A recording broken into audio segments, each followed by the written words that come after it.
Good morning, everybody. It's Bastille Day, so perhaps one should appropriately say bonjour et soyez les bienvenus.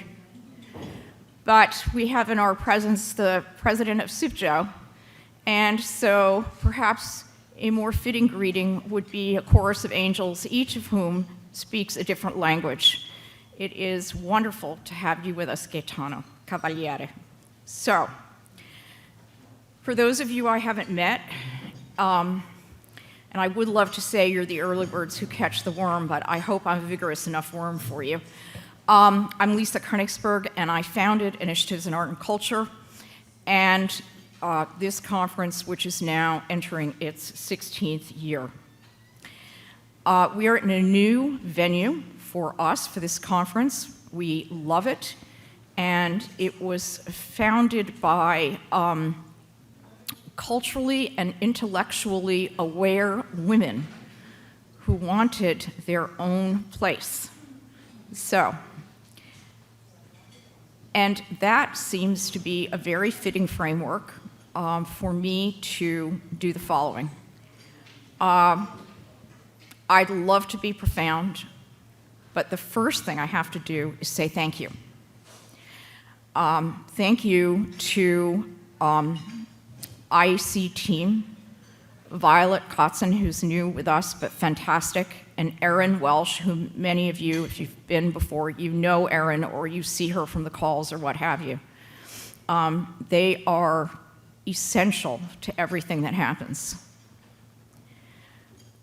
Thank you to you, because there is that old dilemma, if a tree falls. So here you are, our forest, but I'm learning a lot having seen Silent Friend about the way plants communicate, which is astonishingly like humans in the sense that they give off vibrations and experience emotion and all the rest of it. So in fact, we are one in more ways than we imagine. Now, it's important to be honest in the world, and so I want to upfront also say thank you to our sponsors. I want to say something about them. We are blessed to have relationships with entities with whom we align and from whom we have learned and continue to every day, because that is part of resilience. You have to keep learning every day. Resilience is not an act, it's a process. And we want to thank the World Gold Council and our colleagues there. No, I will not cry. Jewelers Mutual and Cat Weymouth. No, gosh, sorry about that. Jewelers Mutual, which you'll hear about the gift that they made to SCAD, and that's an ongoing project that we want to chart and a conversation that is fundamental to everything that we do, which is preservation of skills, teaching, the recognition of the centrality of the maker. SCS Global, and that would be Cat Weymouth, and that has been an inspiring relationship for me. Hoover and Strong, we have with us Danny Cutler, and I am honored to tell you that we've had a relationship with Hoover and Strong since the Green Conference in 2008, which was the first time really that we delved into gold. And it was a gentleman at Macy's who had been to Davos, and apparently Tory was there. And that was really the beginning of, it was through all of these felicitous circumstances. But Hoover and Strong has done amazing things, and you will hear about them, either from the podium or throughout the conference. And we're very proud that our award has a Hoover and Strong Fairmind nugget on it. GIA, of course, a beacon institution and an entity that, in a sense, started the notion of certifying, authenticating, raising a concept that, now is subject to really deep inquiry. Rio Grande, just an amazing entity. And Arian Gessner will be the recipient of our, I believe it's the 9th year, for our award for leadership in responsible practice in jewelry. So we are thrilled. SMO, which is the initiative of Charlie Betts, and in effect, single mind origin is, if you will, a concept that has become the brand name for SMO. Goldsmiths Fair. I was asked if there was one show you had to go to that you didn't want to miss, what would it be? And I have always said it is the fair.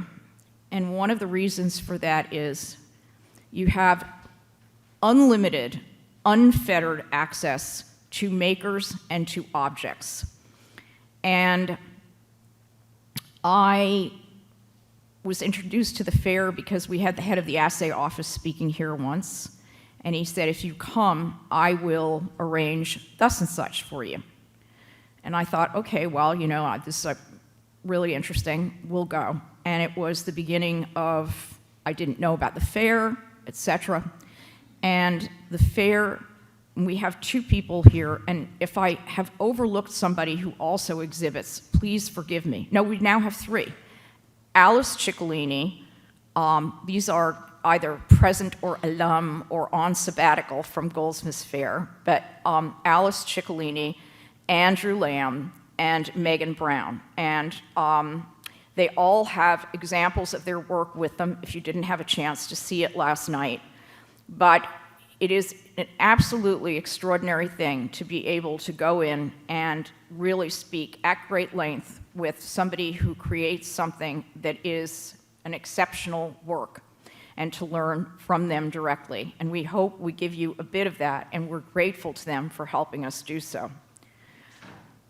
Gold Star is a manufacturing company and staunch, proud member of the RJC, which has also supported us, and Heritage Auctions, which I feel great kinship with them because they started with one idea and they kept going, and they still do. And so we're grateful to them. And they are an auction house that truly embodies the spirit of an auction house, the business of knowing, learning about the merchandise that you find, bring in, and put on the block. And that deep curiosity that should undergird what the auction house and auction process is. And I want to come back to CIBJA. So I grew up with this. I'm now going to make you live with this. I grew up with this annoying phrase from my mother, who went to sleepaway camp and loved it. And it's this. Her counselor told her, get an idea, carry it through. You'll be amazed at what you can do. I probably heard that for the first time when I was about 3. I cannot get rid of that in my head. And why do I mention CIBJA? The first year of this partnership that we are blessed to have, Steve Benson, who is the director of communications and not here, said, oh, you should live stream. And I was a bit nervous about that. And he said, oh, you already have you're 3/4 of the way there. Okay, so we're going to do this no matter what. So we did it for 2 years. This year, what we have done is made a concerted effort, and that effort for next year starts now.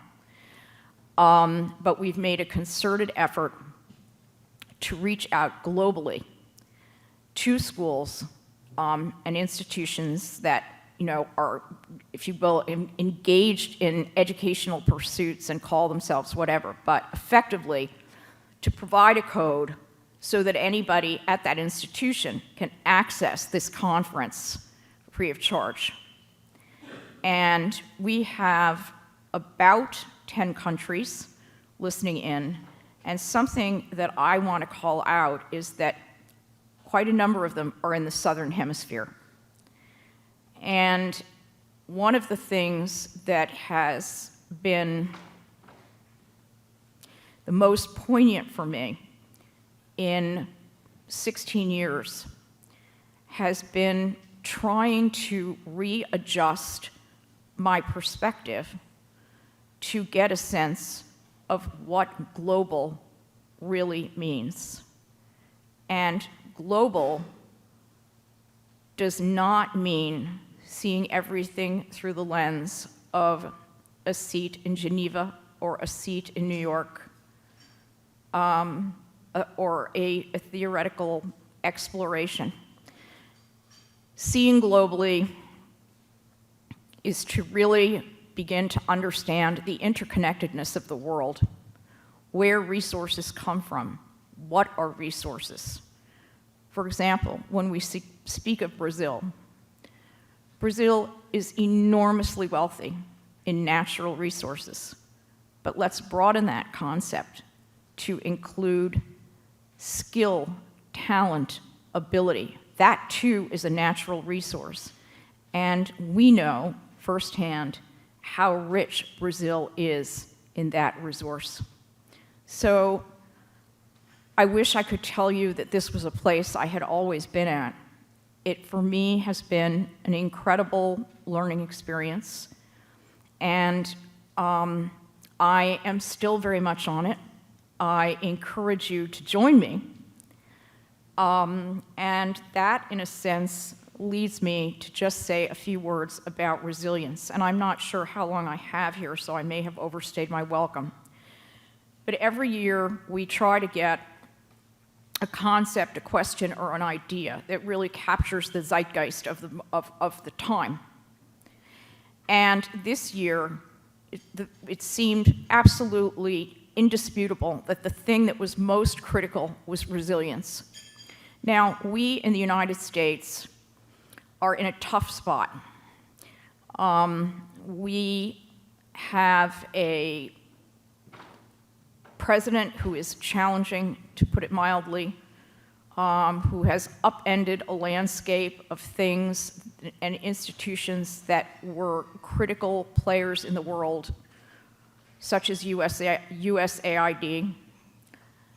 And really, one could say, how can we, given this, not simply discuss how we remedy or fix the United States, which is quite a challenge. But if you step back, and this is my Emerson moment, for those of you that know me, I love Emerson, and if you step back and you see the immutable laws of the stars,